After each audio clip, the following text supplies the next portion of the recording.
Hi అండి, good morning. అందరూ ఎలా ఉన్నారు? నేనైతే చాలా బాగున్నా. ఇదైతే వచ్చేసి మార్నింగ్ బ్లాగ్ అనమాట. ఇప్పుడైతే మా ఇంటి దగ్గర చాలా వర్షం అయితే పడుతూనే ఉంది. చూడండి మీరు కూడా. అంటే వర్షం పడుతూనే ఉంది. బయటికి ఎక్కడికి వెళ్ళడానికి లేదనమాట. ఇంట్లోనే ఉండాలి టీవీ చూస్తూ. ఎంతసేపు అని టీవీ చూస్తామండి. ఒకవేళ యూట్యూబ్లో వీడియోస్ చేసి అప్లోడ్ చేద్దామంటే కనుక అది కూడా వైరల్ అవుతుందో తెలీదు, వ్యూస్ వస్తాయో తెలీదు.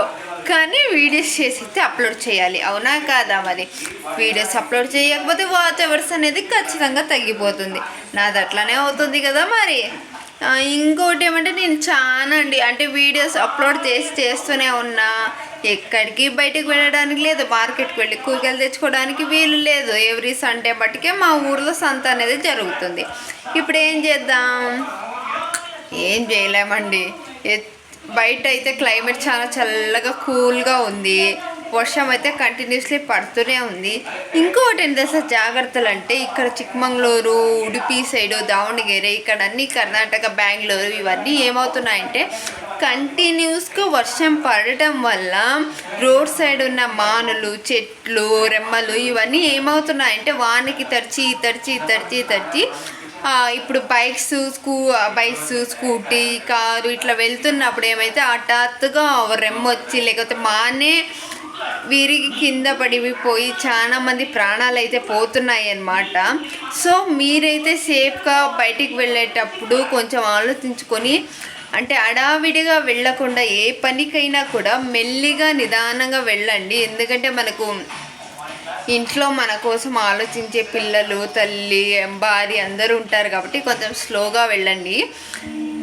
ఎందుకు చెప్తున్నా అంటే, నేను నిన్న మార్నింగ్ అయితే హాస్పిటల్కి వెళ్ళాను. వాళ్ళైతే క్రిస్టియన్స్ అండి. ఒక చిన్న బాబు, 7 years బాబు, ఫస్ట్ PUC చదివే ఒక కూతురు, భార్య, అతనికి అమ్మ అడావిడిగా స్కూటీ కీసి ఇంట్లో వెతుకుతూ ఫస్ట్ PUC అమ్మాయి కాలేజ్ ఫీజు కట్టాలని వేరే దగ్గర అమౌంట్ కోసం అయితే వెళ్తున్నారంట.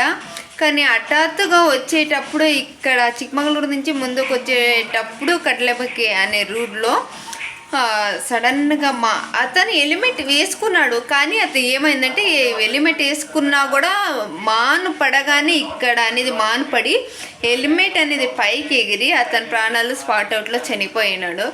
అతను హాస్పిటల్కి వచ్చాడు. నాకైతే నిజంగానే ఏడుపు వచ్చేసింది. మీరు నమ్మినా నమ్మకపోయినా కూడా.